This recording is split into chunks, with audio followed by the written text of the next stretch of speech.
नमस्कार प्यारे बच्चों, जय हिंद। मैं परिहार सर आप सभी का मेरे इस YouTube channel primary digital study में स्वागत है। प्यारे बच्चों, आज के इस वीडियो में हम कक्षा 5वीं की गणित का जादू की पुस्तक का अध्याय 12 सीखने जा रहे हैं और इस अध्याय का नाम है स्मार्ट चार्ट। आप सभी को कक्षा 5वीं की गणित का जादू की पुस्तक ओपन करना है और अध्याय 12 आपको निकाल लेना है। वीडियो को आप शुरू से लेके अंत तक जरूर देखें, क्योंकि इस वीडियो के माध्यम से आप अध्याय 12 सीखने जा रहे हैं। बिना देर किए हुए हम वीडियो की शुरुआत करते हैं और इस अध्याय को हम पढ़ना प्रारंभ करते हैं। तो जैसा कि आप स्क्रीन में देख रहे हैं, ये अध्याय 12 है और इस अध्याय को अब हम पढ़ना प्रारंभ करते हैं। तो लिखा है चीची म्याऊ म्याऊ। यामिनी ने एक प्रोजेक्ट जानवर और पक्षी पर काम किया। उसने अपनी कक्षा के सभी बच्चों से उनके सबसे प्यारे पालतू जानवर के बारे में पूछा। हर एक उत्तर को लिखने के लिए उसने टैली चिन्ह लगाना शुरू कर दिया। अगर किसी ने कहा बिल्ली, तो उसने तालिका में बिल्ली के सामने एक रेखा खींची। फिर किसी ने दोबारा बिल्ली कहा तो यामिनी ने एक रेखा और खींची।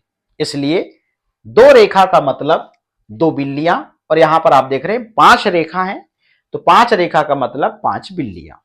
तो कुल 24 बच्चों ने बिल्ली को अपना प्यारा पालतू जानवर बताया। यामिनी की तालिका पूरी करने में मदद करो। आप देख रहे हैं यहां पर ये जानवर लिखा है, मतलब यहां पर जानवरों के नाम लिखे हुए हैं। यहां पर टेली चिन्ह बने हैं। इन टेली चिन्हों के माध्यम से हमें यहां पर काउंट करके संख्या लिखनी है। तो बिल्ली आप देख रहे हैं, तो यहां पर इस चिन्ह में कुल कितनी रेखाएं हैं? 5 हैं। इसलिए हम इस चिन्ह का मतलब यहाँ पे 5 समझेंगे, क्योंकि 5 रेखाएं। तो 5, 10, 15, 20 और 20, और यहाँ पर आप देख रहे हैं 4, 24। तो यहाँ पर बिल्ली की संख्या 24 लिख देंगे। कुत्ता 5, 10, 15, 20, 25, 30, 30 और 2 32। इस प्रकार से यहाँ पे कुत्ता की संख्या हम यहाँ पर 32 लिख देंगे। खरगोश के लिए यहाँ पर 5, 10, इस प्रकार से संख्या यहाँ पर 10 लिख देंगे। गाय के लिए 5, 10, 15, 20 और 20 और 2 22। इस प्रकार से संख्या 22 यहां लिखेंगे। तोता के लिए 5, आप देख रहे हैं यहां पर 5 और ये 3, 8, इस प्रकार से संख्या 8 यहां पे लिखेंगे। बकरी के लिए 5, 10, 15 और 20, इस प्रकार से संख्या 20 यहां लिखेंगे। गिलहरी 5, 10, 15, संख्या 15 यहां पे हम लिख देंगे और इसको टोटल कर देंगे। तो यहां पर टोटल कितना आ गया? 131। चलिएगा, अब यहां पे ये 3 प्रश्न हैं। 3 प्रश्नों के उत्तर इस प्रकार है। प्रश्न पहला, टैली चिन्ह को देखकर तालिका में हर एक जानवर की संख्या लिखो। तो लिख दिया। यामिनी ने कुल कितने बच्चों से बात की? तो उत्तर लिखते हैं यामिनी ने कुल 131 बच्चों से बात की। प्रश्न है, इस तालिका में सबसे ज्यादा बच्चों का प्यारा पालतू जानवर कौन सा है? तो उत्तर लिखते हैं इस तालिका में सबसे ज्यादा बच्चों का प्यारा पालतू जानवर कुत्ता है। अगला प्रश्न है, तुम कौन सा पालतू जानवर रखना चाहोगे? तुम इसे किस नाम से पुकारोगे और कौन से जानवर घर में रखे जा सकते हैं? चर्चा करो। तो उत्तर लिखते हैं हम कुत्ता को रखना चाहेंगे। हम इसे प्रीति नाम से पुकारेंगे। घर में भैंस, मुर्गी, घोड़ा, बैल आदि जानवरों को रख सकते हैं। चलिएगा, अगले पेज में चलते हैं। इस प्रकार से अब यहां पे देखिए, आपको एक सड़क दिखाई दे रही है और सड़क में आप देख रहे हैं वाहन जाते हुए आपको दिखाई दे रहे हैं। पढ़ते हैं, सड़क पर टैली चिन्ह लिखा है। सुमिता ने आधे घंटे सड़क के किनारे खड़ी होकर गुजरती हुई गाड़ियों को गिना। उसने हर गाड़ी के लिए टैली चिन्ह लगाया। इससे उसे हर तरह की गाड़ी को जल्दी से गिनने में मदद मिली। चलिएगा, कैसे? इससे संबंधित प्रश्न है। अब यहां पे देखिएगा, टेबल बनाई गई है। अब यहां पर ये वाहन के नाम है, साइकिल, कार, ऑटो रिक्शा, बस, साइकिल रिक्शा और ट्रक। इसके लिए टैली चिन्ह के माध्यम से हमको यहां पर संख्या लिखनी है। तो 5, 10, 15, 20, 25 और 25 और 3 28। तो साइकिल की संख्या यहां पर 28 लिखेंगे। कार के लिए 5, 10 और 2 12, तो यहां पर संख्या 12 कार की। ऑटो रिक्शा के लिए 5, 10, 15 और यहां पे आप देख रहे हैं 3, 15 और 3 18, संख्या 18 लिखेंगे यहां। बस के लिए 5, 10 और 15, तो यहां पे 15 लिख देंगे। साइकिल रिक्शा के लिए 5, 10, 15, 20 और 20 और 4 24। इस प्रकार से साइकिल रिक्शा की संख्या 24। ट्रक के लिए 5 और 1 6, तो यहां पर संख्या लिख देंगे 6। इसको टोटल कर देंगे तो यहां पे 103 आ जाएगा, ठीक है ना। चलिएगा, अब यहां पे ये प्रश्न है, इन प्रश्नों को हम क्रम से इस प्रकार से कंप्लीट करेंगे। आधे घंटे में सुमिता ने सड़क पर कुल कितनी गाड़ियां देखी? तो आधे घंटे में सुमिता ने सड़क पर कुल 103 गाड़ियां देखी। ट्रकों से ऑटो रिक्शों की संख्या तिगुनी थी, सही या गलत? तो ट्रक की संख्या 6 और ऑटो रिक्शों की संख्या कितनी है? 18 है। तो 6 तिया 18, तो निश्चित रूप से ट्रकों से ऑटो रिक्शा की जो संख्या है वो तिगुनी है, तो हम यहां पे सही लिख देंगे। 7 और बसों के लिए और 2 और ट्रकों के लिए टेली चिन्ह लगाओ। तो इस प्रकार से आपको अब टेली चिन्ह जो है यहां बनाना है। देखिएगा, 7 और बसों के लिए देखिएगा 1 2 3 4 5 6 और ये 7 बसों के लिए हमने यहां पर टेली चिन्ह बना दिया। 2 और ट्रकों के लिए तो 1 और ये 2, इस प्रकार से। अब अगला प्रश्न, अपने घर के आसपास का चक्कर लगाओ, पता करो कितने अलग अलग तरह के पेड़ तुम्हें दिखाई दे रहे हैं। क्या तुम्हें उनके नाम पता है? तुम पेड़ों के चित्र बना सकते हो, टेली चिन्हों से अलग अलग पेड़ों की संख्या लिखो। तो उत्तर लिखते हैं, हमें अपने घर के आसपास निम्नलिखित तरह के पेड़ दिखाई दे रहे हैं, हमें पेड़ों के नाम पता है और उनके चित्र भी हम बना सकते हैं। आप यहां पे चित्र बना सकते हैं, ठीक है ना। पेड़ों के नाम लिखते हैं, नीम, बरगद, अमरूद, पीपल, नींबू, आम और कुल पेड़। अब इसके लिए टेली चिन्ह हमको बनाना है। अब हमने संख्या लिख रखी है। चलिएगा, अब हमने जो है 11 पेड़ देखे, इसके लिए टेली चिन्ह बनाएंगे। देखिएगा 1 2 3 4 5 6 7 8 9 10 और ये 11, ठीक। अब बरगद के लिए 1 2 3 4 और ये 5। अमरूद के लिए 13, 1 2 3 4 5 6 7 8 9 10 11 12 13, ठीक। पीपल के लिए 1 2 3 4 5। नींबू के लिए 1 2 3। आम के लिए 1 2 3 4 5 6 7 8 9 और ये 10। इस प्रकार से यहां पर टोटल हम कर देंगे तो कुल पेड़ों की संख्या यहां पर नीचे आ जाएगी 47। तो इस प्रकार से टेली चिन्ह आपको बनाना है और यहां पर संख्या लिखनी है, ठीक है ना। अब हम चलते हैं आगे। मदद करने वाले हाथ। ईवीएस के पीरियड में अध्यापक ने बच्चों से पूछा, क्या वे अपने माता पिता की घर के कामों में मदद करते हैं? इसके अलग अलग उत्तर मिले। बच्चों ने उन कामों को बताया जिनमें वे अपने माता पिता की सबसे ज्यादा मदद करते हैं। अध्यापिका ने सभी उत्तरों को इकट्ठा करके एक तालिका में लिख दिया। देखिएगा, घर के कामों में सबसे ज्यादा मदद, बच्चों की संख्या, जैसे बाजार जाना तो इसमें बच्चों की संख्या 47 निकल के आई। बर्तन धोना, बच्चों की संख्या 15 निकल के आई। कपड़े धोने वालों की 3। खाना बनाना व परोसना, बच्चों की संख्या 25 निकल के आई। घर की साफ सफाई करना, इसमें बच्चों की संख्या 10 निकल के आई। मतलब माता पिता की मदद करने वाले कुल बच्चे यहाँ पे 100 हैं, ठीक है ना।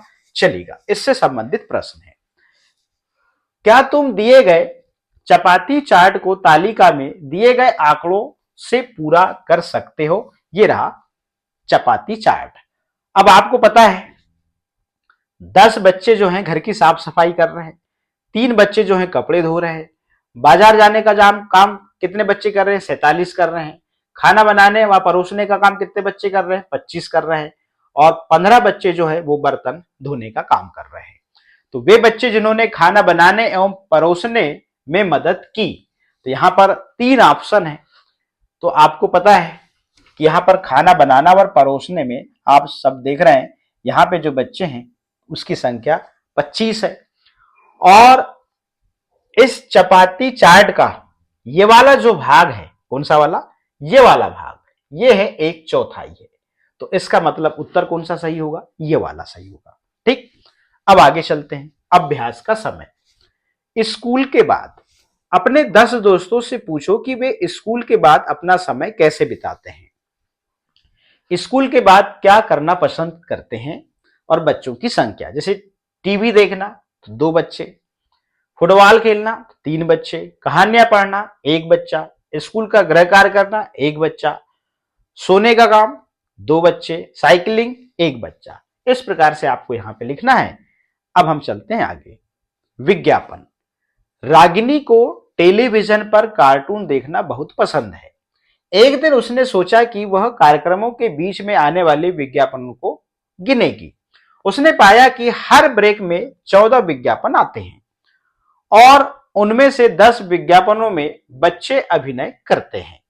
तो इससे संबंधित प्रश्न है, तुम्हारे विचार में इतने सारे विज्ञापनों में बच्चों को क्यों लिया जाता है? तो उत्तर लिखते हैं, अधिकांश बच्चे कार्टून देखते हैं और विज्ञापनों में बच्चों को लिया जाता है। साथ ही बच्चों द्वारा विज्ञापन के पक्ष में मासूमियत से की गई अपील देखने वाले को लुभाती है। टीवी कार्यक्रम के बीच आने वाले ब्रेक में विज्ञापनों को टेली चिन्हों की सहायता से गिनो। तो आपको इस प्रकार से गिनना है। क्या समाचारों के बीच में भी विज्ञापन आते हैं? हाँ, आते हैं। अब इसको आपको करके देखना। मान लो अपने टीवी देखा और कार्यक्रम के बीच में मान लीजिए यहां पर 15 विज्ञापन आए, जिसके हम ऐड कहते हैं, जिसे हम टाइटल कहते हैं। ठीक है ना। अब देखिएगा, मान लीजिए संख्या 15 आ गई, तो टाइटल में उसमें आप टेलीविजन में कैसे गिनोगे? 1 2 3 4 5 6 7 8 9 10 11 12 13 14 15, ऐसे आप टेलीचिन्ह से गिनोगे। ठीक है ना। चलिएगा आगे चलते हैं। स्वयं करें। अगली बार टीवी पर अपना मनपसंद कार्यक्रम देखते हुए हर ब्रेक में आने वाले विज्ञापनों को गिनो और टेली चिन्हों का प्रयोग करो। जब भी तुम्हें विज्ञापन में कोई बच्चा नजर आए तो उस टेली चिन्ह के नीचे एक बिंदु भी लगा दो। ठीक है ना। अपने उत्तर को अपने दोस्तों के उत्तर से मिलाओ, क्या तुम्हारे उत्तर अलग हैं? तो इस प्रकार से आपको इसको करके देखना है। ठीक है ना। अब हम चलते हैं आगे। गर्म और ठंडा। क्या तुमने टीवी या अखबार में मौसम की खबर देखी है? ये 2 बार चार्ट हैं। इनमें 2 अलग अलग दिनों में 4 शहरों का अधिकतम तापमान दिखाया गया है। ये शहर दिल्ली, शिमला, बेंगलोर और जैसलमेर है। आप देख रहे हैं 1 जून का टेम्परेचर यहां पे नोट किया गया है और 1 दिसंबर का जो टेम्परेचर यहां पे नोट किया गया है। 1 जून की बात करें तो आप देख रहे हैं यहां पे दिल्ली में यहां पर 33 डिग्री सेल्सियस है टेम्परेचर। ठीक है ना। शिमला में 22 डिग्री सेल्सियस है, बेंगलोर में 28 डिग्री सेल्सियस है और जैसलमेर में 38 डिग्री सेल्सियस है। यदि हम 1 दिसंबर की बात करें तो दिल्ली में 23 डिग्री सेल्सियस है, शिमला में 10 डिग्री सेल्सियस है, बेंगलोर में 24 डिग्री सेल्सियस है और जैसलमेर में 25 डिग्री सेल्सियस है। अब देखिएगा 1 जून को कौन सा शहर सबसे गर्म है? 1 जून को आप देख रहे हैं सबसे ज्यादा गर्म, तो यहां पर आप देखिएगा ये आएगा जैसलमेर। तो इस प्रकार से आप यहां पे जैसलमेर लिख देंगे। 1 दिसंबर को कौन सा शहर सबसे ठंडा है? तो सबसे ठंडा तो आप देख रहे हैं यहां पे शिमला है, यहां पे शिमला लिख देंगे। किस शहर में 1 जून और 1 दिसंबर के बीच तापमान में सबसे कम बदलाव आया? तो यहां पर आप उत्तर इस प्रकार से भी लिख सकते हैं। इस प्रश्न का आप जैसलमेर लिख सकते हैं यहां पर इस प्रकार से। ठीक है ना, ये जैसलमेर।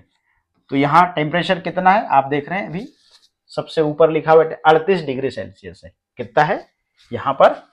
38 degree Celsius. और 1 दिसंबर को कौन सा शहर सबसे ठंडा है? शिमला। तो यहां पे जो है आप शिमला लिख सकते हैं। ठीक है ना। ऐसे कितना टेम्परेचर है? 10 डिग्री सेल्सियस है। किस शहर में 1 जून और 1 दिसंबर के बीच तापमान में सबसे कम बदलाव आया? तो यहां पे आप देख रहे हैं किस शहर में यहां थोड़ा ध्यान दीजिएगा, किस शहर में 1 जून और 1 दिसंबर के बीच तापमान में सबसे कम बदलाव आया?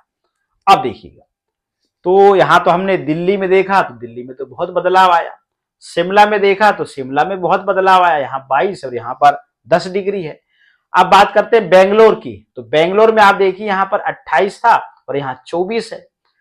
तो मेरे को ऐसा लगता है कि कम बदलाव सबसे ज्यादा यहाँ कम जो बदलाव आया है वो किस में आया है, बेंगलोर में कम बदलाव आया है। तो और कितना आया है, यहाँ पे मात्र 4 डिग्री सेल्सियस का बदलाव आया है, ठीक है ना। तो यहाँ पर हम बेंगलोर लिख देंगे, क्या लिखेंगे हम यहाँ पे, बेंगलोर लिख देंगे इस प्रकार से, यहाँ पे बेंगलोर, ठीक। अब खुद करो, इसको क्या करना है, इस प्रश्न को आपको खुद करना है। किसी एक दिन किन्हीं भी 3 अलग अलग शहरों को चुनो और टीवी या अखबार से उनका तापमान रिकॉर्ड करो। इसको आप मोबाइल से भी कर सकते हैं, इसको आप मोबाइल से भी कर सकते हैं, देखिएगा। अब यहां पे इसको बड़े ध्यान से देखिए इस प्रश्न को। अब इस रिकॉर्ड से अपनी कॉपी में बार चार्ट बनाओ और अपने दोस्तों से इस बारे में कुछ प्रश्न पूछो, देखो क्या वे तुम्हारे चार्ट समझ पाए। यहां हमने दिनांक लिखा 26/11/2016। अब यहां पे आप अभी का सत्र लिख सकते हैं और दिन शनिवार, शहर का नाम भोपाल, जयपुर, दिल्ली, तापमान लिख दिया यहां पर। तो भोपाल में हमने 26 तारीख को मान लीजिए टेम्परेचर नोट किया तो 29 डिग्री है, जयपुर में 30 डिग्री है और यहां पर आप देख रहे दिल्ली में 29 डिग्री सेल्सियस है। प्रश्न है जयपुर शहर का तापमान कितना। तो जयपुर शहर का जो तापमान है वो 30 डिग्री सेल्सियस है। इस बार चार्ट में ऐसे कौन से शहरों का तापमान समान है। तो यहां पे आपको पता है कि इस बार चार्ट में भोपाल और दिल्ली का तापमान क्या है, समान है। भोपाल और जयपुर के तापमान में कितने डिग्री सेल्सियस का अंतर है। तो यहां पर तो भोपाल और जयपुर, तो ये रहा भोपाल और ये रहा जयपुर, तो 1 डिग्री सेल्सियस का अंतर है। इस प्रकार से यदि हम इसको यहां बताना चाहें चार्ट के रूप में तो देखिएगा ऐसे बताएंगे। हम यहां पर टेम्परेचर लिख देंगे, यहां पर इस प्रकार से, यहां पे हमने लिखा बी से भोपाल, जे से जयपुर, ठीक है ना, और डी से दिल्ली, ठीक है ना। यहां पे हम 10 डिग्री लिख देंगे, यहां हम लिख देंगे 20 डिग्री, ठीक है ना, यहां लिख देंगे हम 30 डिग्री, इस प्रकार से। अब इसको मान लो भोपाल को बताना होगा इसमें, तो भोपाल यहां 29 डिग्री, तो इस प्रकार से यहां पे 29 आ जाएगा ये, ठीक। अब यहां पे जयपुर की बात करें तो जयपुर तो यहां पे आप देख रहे हैं 30 डिग्री है, तो जयपुर यहां पे इस प्रकार से 30 डिग्री आ जाएगा। फिर हम दिल्ली की बात करें तो 29 डिग्री है, तो इस प्रकार से यहां पे ये 29 डिग्री, इस प्रकार से हम यहां पे ये बता भी सकते हैं, ठीक है ना, बना के। चलिएगा अब हम चलते हैं अगले पेज में। ऑस्ट्रेलिया में खरगोश। पहले ऑस्ट्रेलिया में कोई खरगोश नहीं थे। 1780 में ऑस्ट्रेलिया में खरगोश लाए गए। उस समय वहां पर ऐसा कोई जानवर नहीं था जो खरगोशों को खाता हो, इसलिए वहां पर खरगोश जल्दी जल्दी बढ़ने लगे। सोचो उन्होंने फसलों का क्या किया होगा। नीचे दी गई तालिका में देख सकते हैं कि खरगोशों की हर साल कितनी बढ़ोतरी हुई। तो अब यहाँ पे साल दिए हैं, शुरू में खरगोश की संख्या 10 थी, तो एक साल में सीधे 18 हो गई, दूसरे साल में 32 हो गई, तीसरे साल में 58 हो गई और चौथे साल में 108, और यहाँ पर आप देख रहे हैं 5वें साल में 206 और 6वें साल में यहाँ पर 400 हो गई। अब हर साल के बाद खरगोशों की जो संख्या है वो कैसे बढ़ रही है, पिछले साल की संख्या के दोगुने से कुछ कम थी, इस प्रकार से यहाँ पर बढ़ोतरी हो रही है, ठीक है ना। तो हर साल के बाद खरगोशों की संख्या पिछले साल की संख्या से दोगुने से कम थी, मतलब इस प्रकार से संख्या बढ़ रही है। आप क नंबर पे सही का निशान लगा देंगे। छठे साल के अंत में खरगोशों की संख्या हो गई लगभग, तो 6वें साल आप देख रहे हैं यहां पे तो 400 हो गई। अब किस साल के बाद खरगोशों की संख्या 1000 पार कर गई, तो यहां पे हम लिखेंगे 8 साल के बाद, यहां पर यानी 1788 समथिंग जो है खरगोशों की जो संख्या है वो पार हो जाएगी, ठीक है ना। अब हम चलते हैं अगले पेज में। परिवार वृक्ष। माधव अपने माता पिता के साथ एक शादी में गया। वहां वह बहुत सारे रिश्तेदारों से मिला, पर वह सबको नहीं जानता था। वह अपनी मां के दादा से मिला और उसे पता लगा कि उसकी मां की दादी जिंदा नहीं है। उसे यह भी पता लगा कि उसकी मां की दादी की मां अभी जिंदा है और उनकी उम्र 100 साल से ज्यादा है। तो इस प्रकार से आगे पढ़ते हैं। माधव उछल कर रह गया। वह अपनी मां की दादी की मां के बारे में तो सोच भी नहीं पा रहा था, इसलिए माधव की मां ने उसको समझाने के लिए एक परिवार वृक्ष बनाया। इधर पीढ़ी लिखी हुई है, ये पहली पीढ़ी, यहां पे माधव है। माधव के माता पिता ये दूसरी पीढ़ी, नाना नानी ये तीसरी पीढ़ी, पर नाना नानी ये चौथी पीढ़ी, और पर पर नाना और पर नानी ये पीढ़ी पांचवी। ठीक है ना। इस प्रकार से अब ये माधव है। अब माधव के पिता ये हैं और माधव की मां शोभना ये है। अब देखिएगा, शोभना से यहां आगे बढ़ रहा है। अब यहां पर ये शोभना के पिता ये हैं और शोभना की मां ये है। अब देखना, ये शोभना के पिता हैं तो शोभना के दादा जे हो गए और शोभना की दादी जे हो गई। यहीं पे अब इधर चले तो शोभना के दादा के पिता और शोभना के दादा की मां, यहां पे दो आएंगे। ठीक है ना। ये कौन सी पीढ़ी में पहुंच गए हम? पांचवी पीढ़ी में पहुंच गए। इस प्रकार से इधर चले तो ये चौथी पीढ़ी, तीसरी पीढ़ी में जा रहे हैं। यहां पर ये शोभना की मां है। पांचवी चौथी पीढ़ी में शोभना की नानी और शोभना के नाना, और पांचवी पीढ़ी में शोभना के नाना के पिता और शोभना के नाना की मां, और यहाँ पे आप देख रहे हो पांचवी पीढ़ी में शोभना की नानी की पिता और शोभना की नानी की मां। इस प्रकार से पीढ़ी दर ये बढ़ती चली जाएगी। अब यहाँ पे पहली पीढ़ी में माधव अकेला था, और जब हम यहाँ पर पांचवी पीढ़ी में देख रहे हैं तो 1 2 3 4 5 6 7 8, कितने? 8 हैं। ठीक है ना। इस प्रकार से यहाँ पे संख्या बढ़ते जा रही है। अब इसी से संबंधित कुछ प्रश्न हैं। माधव की मां ने इस चित्र से माधव को उनके परिवार के बारे में समझने में मदद की। तुम भी अपने बड़ों के बारे में ऐसे ही परिवार वृक्ष की मदद से पता लगा सकते हो।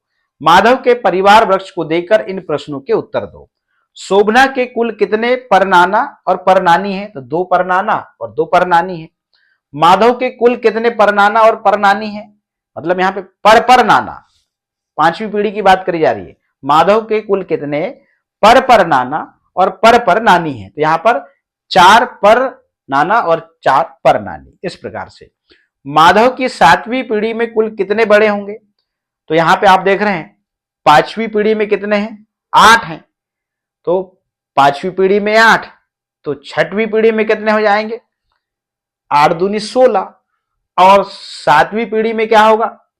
16 दूनी 32, तो कुल यहां पर 32 बड़े होंगे। अगर माधव इस परिवार वृक्ष को आगे बढ़ाए तो किस पीढ़ी में 128 बड़े होंगे? तो यहां पे अब आपको 7वीं पीढ़ी में 32, तो 8वीं पीढ़ी में कितने हो जाएंगे? 32 के दोगुने हो जाएंगे, 64 हो जाएंगे। कितने हो जाएंगे? 64 हो जाएंगे। और यहां पर जब 9वीं पीढ़ी की बात आएगी तो 64 दूना यहां पर 128 हो जाएंगे, और 9वीं पीढ़ी में कुल यहां पर 128 बड़े होंगे। इस प्रकार से आपको इन प्रश्नों के उत्तर लिखना है। बढ़ते हुए पौधों का चार्ट, आप उस परिवार के वृक्ष को देखें और इन प्रश्नों के उत्तर आप दें। ठीक है ना। इसके पहले जो था खरगोश वाला, इसमें भी यही चीज थी। अब यहां पे एक लॉजिक है, आप देख रहे हैं कि हर साल खरगोशों की जो संख्या है वो बढ़ रही है, मगर दुगने से कम बढ़ रही है। देखिएगा, पहले यहां शुरू जब की बात करें तो 10 खरगोश थे, तो एक साल बाद कितने हो गए? 10 दूनी 20 होता है, मगर 20 से कम 18। अब देखिएगा, अब दूसरे साल में क्या हुआ? 18 दूनी 36 होता है, तो दुगने से कम, तो 36 यहां 32 आ गया। तीसरे साल में अब यहां पे देखिए 32 दूनी होता है 64 होता है, तो दुगने से कम, तो यहां पर 58। तो थोड़ा सा लॉजिक है, आप थोड़ा सा देखेंगे गंभीरता से और पढ़ेंगे तो आप अच्छे से समझ जाएंगे। तो इन प्रश्नों के उत्तर हमने यहां पे कंप्लीट कर लिया। अब हम चलते हैं आगे। बढ़ते हुए पौधों का चार्ट या पौधे का चार्ट। अमित ने मूंग की दाल के कुछ बीज जमीन में डाले। पहले 4 दिनों में पौधे की लंबाई 1.4 सेंटीमीटर हो गई। उसके बाद वह तेजी से बढ़ने लगा। हर 4 दिन बाद अमित ने पौधे की लंबाई नापी और अगले पृष्ठ पर बने चार्ट में बिंदु लगाया। उदाहरण के लिए अगर हम चौथे दिन पर लगे बिंदु को देखें तो पता लगेगा कि पौधे की लंबाई 1.4 सेंटीमीटर है। हर बिंदु की ऊंचाई को देखो और तालिका से जांचो कि अमित ने बिंदु ठीक लगाए हैं कि नहीं। तो जब हमने मिलाया तो निश्चित रूप से अमित ने बिंदु ठीक लगाए हैं, मगर इस तालिका को आपको मिलान करना है, इससे मिलान करना है, ठीक है ना। अब यहां पर पौधे की लंबाई और यहां पर दिन की संख्या, तो देखिएगा अब यहां पे देखिएगा 4 दिन बाद ये यहां पर संख्या लिखिए, 8 दिन बाद इतने सेंटीमीटर, 12 दिन बाद इतने सेंटीमीटर, 16 दिन बाद आप देख रहे हैं यहां पर इतने सेंटीमीटर और 20 दिन बाद इतने सेंटीमीटर। तो इसको आपको मिलान करना है, किससे? इससे मिलान करना है, ये लिखा हुआ है, ठीक है ना। अब 0 दिन में 0 सेंटीमीटर लंबाई बढ़ी, 4 दिन बाद 1.4 सेंटीमीटर, 8 दिन बाद 5.3 सेंटीमीटर बढ़ी, 12 दिन बाद 9.5 सेंटीमीटर बढ़ी, 16 दिन बाद 10.2 सेंटीमीटर बढ़ी और 20 दिन बाद 10.9 सेंटीमीटर बढ़ी। इस प्रकार से जो है हमको इस तालिका को इससे मिलान करना है और इस प्रश्न का उत्तर हमको यहां पर देना है। तो हमने लिखा अमित ने बिंदु ठीक लगाए हैं, ठीक ना। अब इससे संबंधित कुछ प्रश्न है, देखिएगा। ग्राफ से पता करो किन दिनों में पौधे की लंबाई सबसे ज्यादा बढ़ी, 8 से 12 दिन के बीच में। 14 दिन पौधे की लंबाई कितनी होगी, अंदाजा लगाओ। तो यहां पर 9.9 सेंटीमीटर। क्या यह पौधा हमेशा बढ़ता रहेगा? 100वें दिन पौधे की लंबाई क्या होगी, अंदाजा लगाओ। इसका उत्तर लिखते हैं, जी नहीं, पौधे की लंबाई हमेशा नहीं बढ़ेगी। यद्यपि पौधे में वृद्धि हमेशा होती रहेगी, मगर पौधे के पेड़ बन जाने के पश्चात उसकी लंबाई स्थिर हो जाएगी और 100वें दिन इस पौधे की लंबाई लगभग 12 से 13 सेंटीमीटर होगी। इस प्रकार से जो है हमने इन प्रश्नों के जो उत्तर है वो कंप्लीट कर लिया है, प्रश्नों को हल भी किया और इस अध्याय को बहुत अच्छे से पढ़ा भी। तो प्यारे बच्चों, आज के इस वीडियो में हमने कक्षा 5वीं की गणित का जादू की पुस्तक का अध्याय 12 जो है उसको कंप्लीट कर लिया है। तो आज के इस वीडियो में इतना ही, फिर मिलेंगे हम न्यू वीडियो में न्यू चैप्टर के साथ में। आप सभी का बहुत बहुत धन्यवाद।